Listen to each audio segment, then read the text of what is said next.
Shivoham, Shivoham, Shiva Swarupam.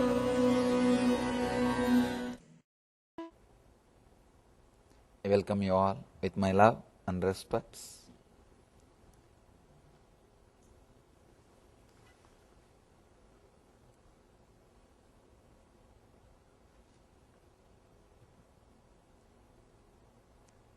Today's subject is see light within.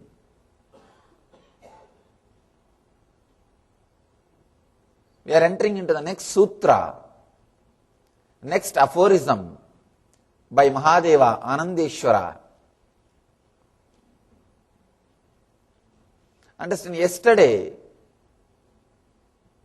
Mahadeva, Shiva was giving the sutra to work whenever you face pain, whenever you face suffering. Now, today he is giving you the meditation technique to work whenever you are deeply in love or you are lost in joy. How to use that situation to achieve enlightenment. Shiva is such a great master. He is giving us the technique to use every situation towards enlightenment. Understand? He is giving us techniques for all human beings. Human beings who came and gone, who came, who are here, who are yet to come. For all human beings, he is giving meditation techniques. He is giving techniques to use all possible situations. That is the greatness of Mahadeva. We call him as Jagat Guru. In the Shiva Ashtotra Namavali, we call him as Jagat Guru. Jagat Guru means who can guide the whole world, who doesn't say no to anybody. He doesn't say no. No, no. Any person, any situation, he has got technique to help you towards enlightenment. Today he is giving you the technique to work.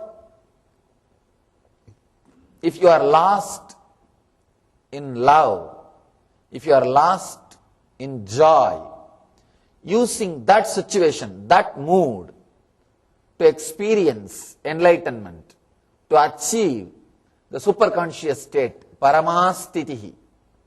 Yesterday, he was giving us the technique to use when you face pain or suffering.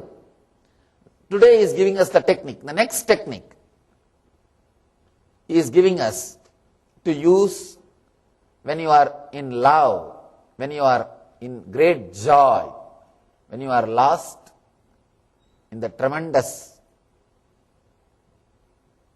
pleasure and joy. Let's see the sutra, then we will see the translation and we will try to internalize it by understanding it. Daman tatshobha sambhuta sukshmagnitilaka kritim bindum shikante hridaye layante dhyayato layaha.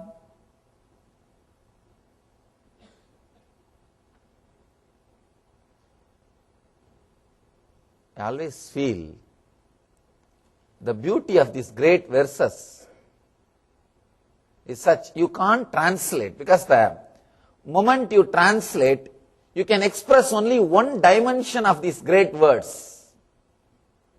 See, these words are such, you can give hundreds of meanings to these words. Especially Sanskrit is such a poetic language. You can break the words in 4 or 5 ways. And the sutras are written in such a amazing language any way you break, you will get a new meaning, a new sutra out of it. New technique out of it. That's why Mahadeva says, there was a great master who wrote commentary on this Shiva Sutras. He says, in which level you are there, from that level you will understand the sutras. See, traditionally, we always believe the great knowledge should be given only to a qualified person who really seeks for it, who really wants it. Even in Katopanishad, Yama says, Yamadharma wants Nachiketa, his disciple, this knowledge cannot be given to a person who is not sincere.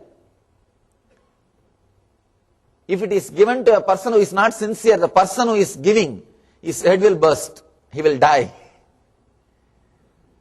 Only after thoroughly checking the sincerity of a disciple, this knowledge should be transmitted, this knowledge should be shared. Here, Mahadeva, Anandeshwara is not putting any condition. He is straight away opening up all the techniques, much more stronger and deeper than Katopanishad. Mahadeva opens here all the sutras. One important thing you should know, Shiva Sutra does not have any prerequisite, any morality, no yama, no niyama. Means the moral prerequisites. Patanjali speaks about moral prerequisites. Yama, niyama, ahimsa, satya, asteya, brahmacharya, aparigraha. He gives so many conditions. Practice this, then get all the powers. Only then he even talks about techniques to achieve extraordinary powers. Here, Anandeshwara is not talking about any yama niyama. Straight away he is opening with the technique. The first sutra is Devi's questions. The moment Devi finished the questions, Shiva is answering. Mahadeva is speaking. He is straight away opening the techniques. Naturally people will think there is a danger of this knowledge being misused. The Bhashyakara, commentator writes, no. Because the sutras are written such a way, only if you are qualified, if you are pure enough, you will be able to understand. The level in which, the plane in which, the conscious level in which you are staying, only to that extent you will be able to relate with this sutra. Only that much you will understand. The same line will give new meaning, new understanding if you grow. Sometimes people come and tell me, Swamiji, 2 years ago, I heard your lecture, but that time I didn't understand much. Somehow I started meditating. Now, if I hear the same discourses, if I read the same books, I understand so much. I feel, how did I miss?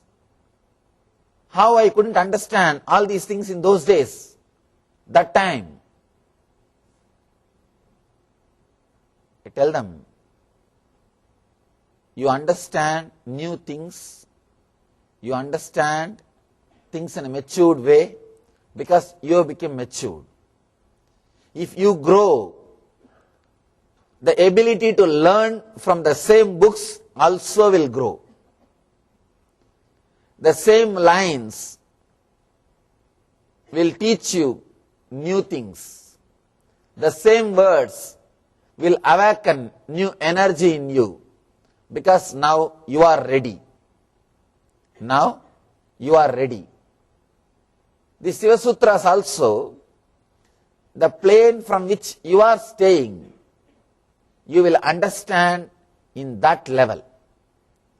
If you start moving to a different plane, if you raise yourself to a different level of consciousness, you will understand suddenly new doors are opening. The same sutra with a new energy. I always tell people, what you listen is not the real thing. How many ideas just clicks? How many gives you the feeling, oh, this is what I was waiting. Yes, this is what I should listen. He is just exactly telling what I want to listen. How many times you get that glimpse of Satori, that click happens in you. That is the real thing. How many times you feel that awakening? Yes, this is the thing which I want. This is what I want to listen. See, whenever you just feel like sitting straight, I have seen, sometimes if I speak on some idea, suddenly the whole group will sit straight. Means the idea is going in. The idea is being digested. Now you need more attention. You will understand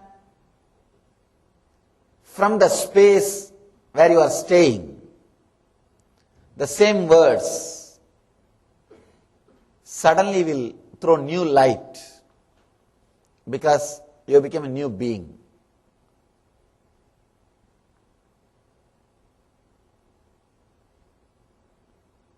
For my words, if you use your dictionary, there will always be confusion. If your consciousness raises, you will use my dictionary for my words. The new meaning will happen. The new understanding will happen in you. The true understanding which is supposed to happen. I always tell people, I tell them, please meditate even if you don't understand the words. Because the meditation will develop your inner space. It will raise your consciousness. At one day you will be able to digest, understand, realize these words. Sometime you catch the joke. The joke clicks after 2-3 days. After 2-3 days only the joke clicks. Small story. Sardarji joke. They are such a nice people, they can laugh at themselves. You see, you need intelligence to laugh at yourself. You need arrogance to laugh at others. You need intelligence and innocence to laugh at yourself. Only innocent people can laugh at themselves. But arrogant people will be always laughing at others. There was a competition. If you don't laugh for 100 jokes, you will receive $1 million. First one guy came. He was able to manage 40 jokes because 5 people are sitting and constantly telling jokes. 40 jokes he managed, but afterwards he couldn't do anything. He laughed. Last. Second guy came, managed 60. Third guy came, somehow managed 80. One Sardarji came. He managed 96. By 97, little smile very slowly started in his face. Wife was sitting in the front row. She was shouting, "Hey, keep quiet, close your mouth. Stop, stop. No smile, no laughter. 1 million, 1 million. Out of fear, he just closed the mouth. Somehow managed 98 also. But 99, he was not able to. Started laughing, uproarious laughter. And you know how they laugh. A full laughter. And he laughed. Anyhow, lost the game. Came down, wife was shouting. What? You managed 99? One more minute, $1 million. Why did you laugh? He said, no, now only I understood the first joke.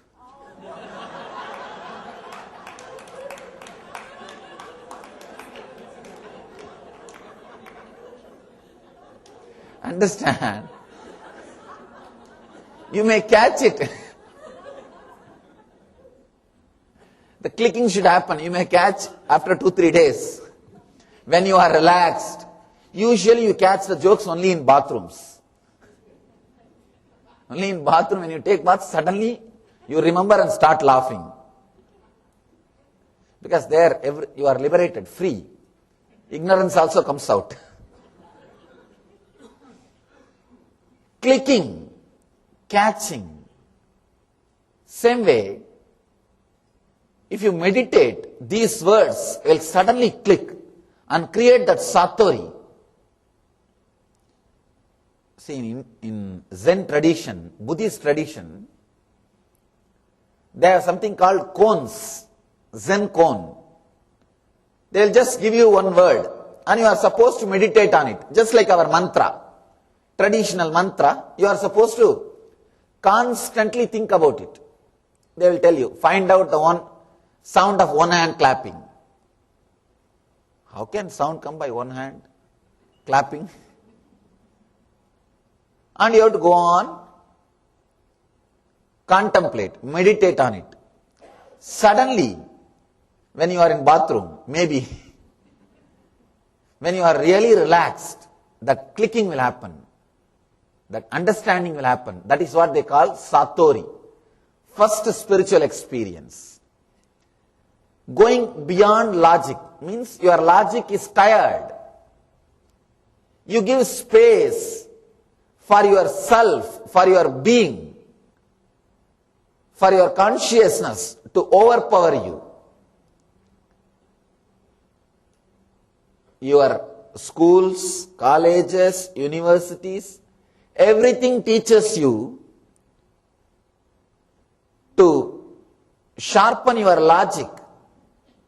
Constantly, you try to bring everything under the control of your logic. You see, gathering knowledge means bringing things under your logic, understanding things according to your logic. That is what is gathering knowledge.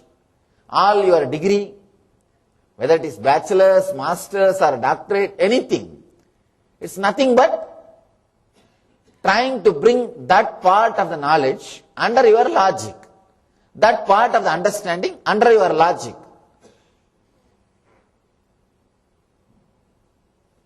But the so-called logical people doesn't understand an important thing. You can't bring mind under your logic.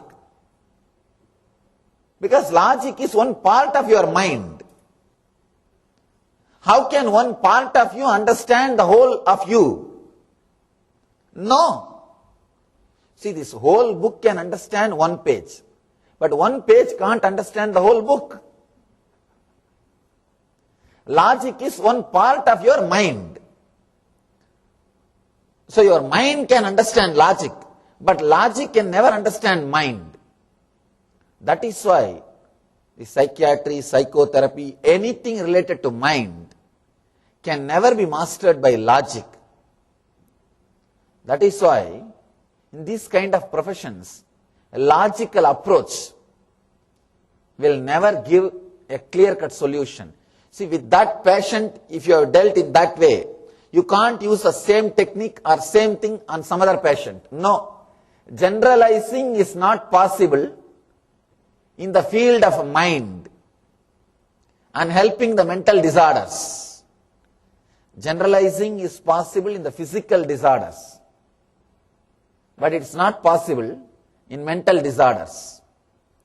Generalization is impossible because your logic cannot understand your whole mind.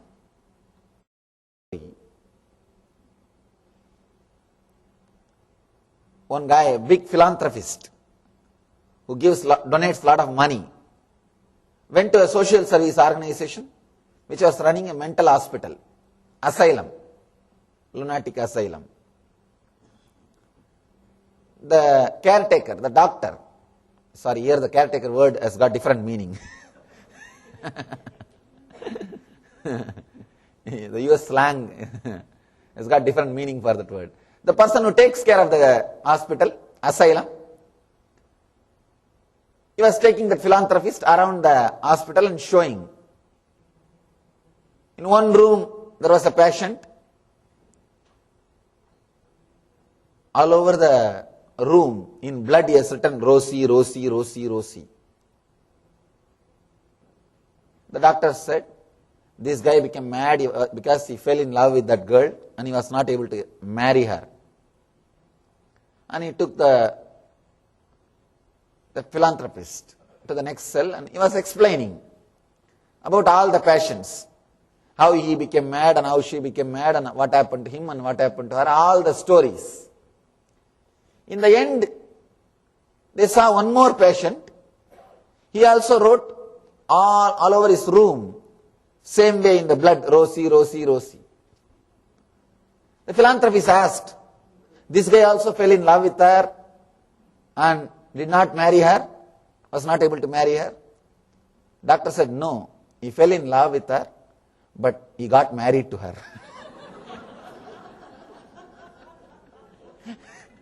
You can't generalize. You can't generalize in the field of the mind. Because logic is only one part. A part can't understand the whole. Understand? If your logic cannot understand the mind itself, then can it understand? How can it understand consciousness, which is beyond its reach? From the young age, you are constantly taught to bring everything under the control of your logic. You are taught to bring everything under that one umbrella, logic. In the Eastern tradition, you are taught to expand the umbrella so that the whole world can come under it. But in the so-called outer science, so-called logic-oriented education system, it teaches you to bring everything under the control of logic. So naturally, you reduce the world. You do not expand you. You do not expand your umbrella. You reduce the world to keep it under your umbrella. The Vedic tradition, the conscious-based education system teaches you to expand your umbrella so that the whole world can be under it. But the logic-based education system teaches to bring the whole world under your umbrella. Means it's trying to make your world small. That is why constantly you analyze. Means creating divisions. Any specialization. Trying to bring things under your control, under your logic. Naturally you make it smaller and smaller and smaller.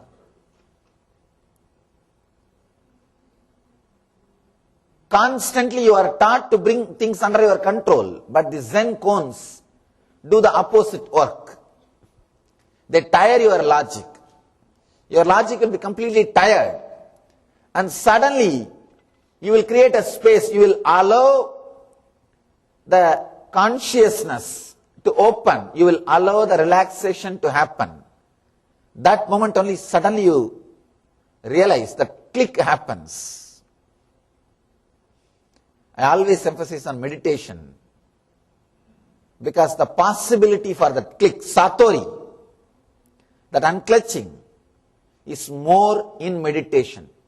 During meditation, the possibility for satori, the click, the unclutching will be more. You can't make directly, you can't do anything for that unclutching to happen. Directly you can't do anything for that click to happen. No. You can only create a space where the possibility is more, that's all. You can't do anything for a seed to grow. You can create a space, the possibility, so that the chances are more, that's all. Directly you can't do anything. You can't just open the seed and take the plant out. No. You can't do any operation. No. You can't even open the seed and not forget about opening the seed and seeing. You can't even open the ground and see again and again whether it is sprouted or not. Small story. 3 monkeys. Somehow they got 1 mango.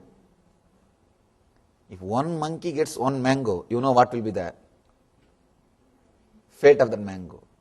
All 3. And all 3 of them are fighting. They want some judge who will really do the fair job of sharing that mango to all these 3 guys. Somehow they found a enlightened person. They went to that person and asked, Master, please help us to share this mango. And you know how these enlightened guys work. They create more complication. He said, you see, this 1 mango, all 3 of you can't enjoy. And it's really difficult. All three of you can't feel fulfilled. See, these guys don't give immediate solution. They go for eternal solution. And he said, please make a small hole on the ground, put this mango, close it, and pour water every day. It will become tree. And you will have a lot of mangoes and all 3 of you can enjoy forever. Eternally. These guys never give temporary solutions or immediate solutions. They always go for eternal solutions. Anyhow, but this guy did not tell the time limit also. The monkeys obeyed. They did the same way. They planted the seed, they planted the mango. And now, all 3 of them are taking turn to take care of that plant, or take care of that place. One guy takes care of watering. Other guy puts a little manure. The third guy is security. Whole day and night he has to stand there. So work is going on. 1 month over, 2 months over, 6 months over. The seed did not sprout. There was no plant. Now these 3 guys have started suspecting each other. I think this guy is not doing his job properly. One started telling, I think you are not putting the water properly. No, you are not putting the manure properly. No, I think you are not taking care of the mango. Somebody has stolen it. The third guy said, no, nobody has stolen it. The other 2 monkeys asked, how? Every day I am opening it and seeing whether it has sprouted or not. I know it is there inside. Because every day I am checking. Understand? Just the water or the manure won't do. You can't make it happen. You have to create the space and wait. Many times the clicking does not happen because every day we dig and see whether it is clicked or not. The satori does not happen, the clicking does not happen because of the pressure we create. Just like this monkey. Every day we try to see, I think still enlightenment has not happened. Still satori is not happening. Understand, whenever you come and ask me, Swamiji, I am meditating for so long and still enlightenment is not happening, you are doing the job of third monkey. You are digging and seeing the mango every day. You can't make it happen. You can't do anything aggressively. You can only create the space and wait with a deep passiveness, a deep patience, and the passive waiting after creating the space. That is the only thing possible. The Zen cones are created for that. Even our mantras are created for that. These mantras also, When you repeat, suddenly it clicks. I tell people, repeat this word unclutching. Unclutch, unclutch. Even you can use it as a mantra. Of course, if you understand the truth, that's more than enough. Even if you don't understand, try to use that as a mantra. Suddenly you will see that it clicks. And you understand the truth behind that one word. Truth behind that unclutching. I always tell people, when you get that satori, that clicking, you are initiated. That moment only initiation happens. That is what I call by the word initiation. Means the transmission of the lamp has happened. Here, Shiva is giving wonderful sloka, wonderful sutra,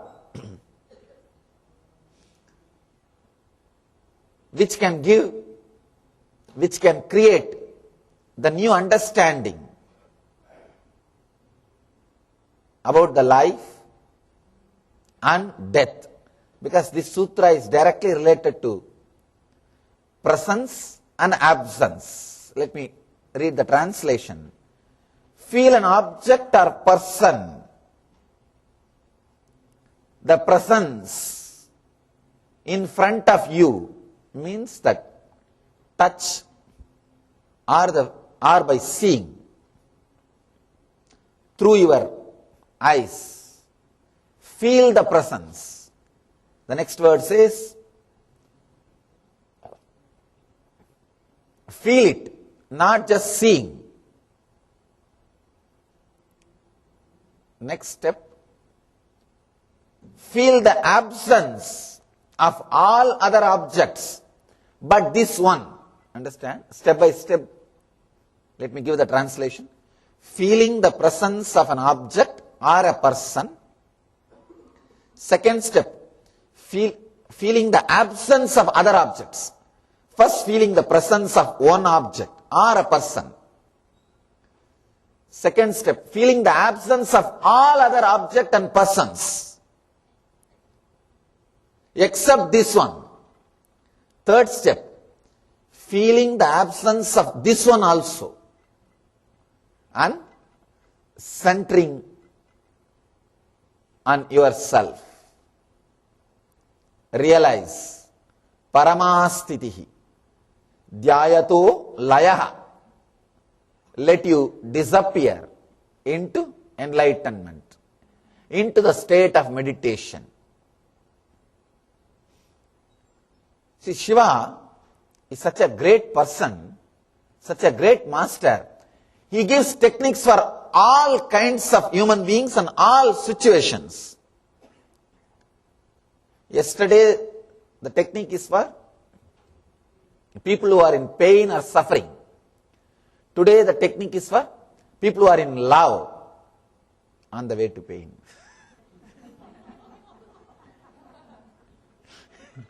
People who are in joy. He is giving technique even for them. Understand? That's the greatness of Shiva. Shiva is life positive. He is not telling you only for people who renounce the world, I'll give meditation technique. No. Buddha would have told that. Mahavira would have said that. But Shiva is life positive. He is giving techniques for all kinds of human beings. This technique is for the people who are in love with some object or with some person. Understand? I am not saying if you were in love with somebody, if you had experienced a deep love to some object, then this technique won't help. If you are now, currently, in love with some object or some person,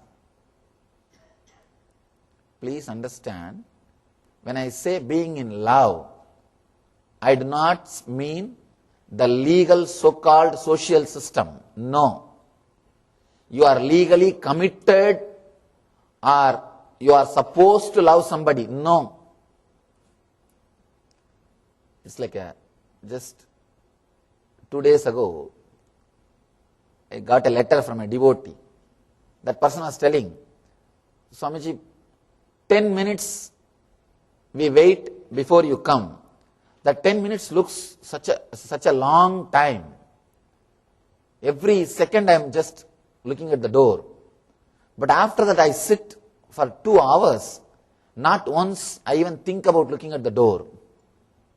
What is happening? What happens to me? The 10 minutes I am not able to wait. And the 2-3 hours I don't even know how the time passes. Means the number of thoughts is more when you wait. That's why you feel boredom, tired. And the number of thoughts are less when you are in the presence. Means your kshana becomes big. If your kshana becomes big in somebody's presence or in some object's presence, you are in love with that object or that person. This is the scale. Understand? This is the scale to measure whether you are in love with that person or object. If you are in love with some person or object, this technique is for you. Please try this.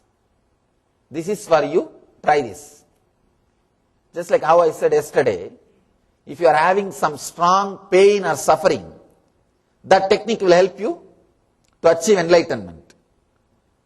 This technique will help you if you are deeply in love with some object or some person. If you are not in love with some object or in person, no God can help you.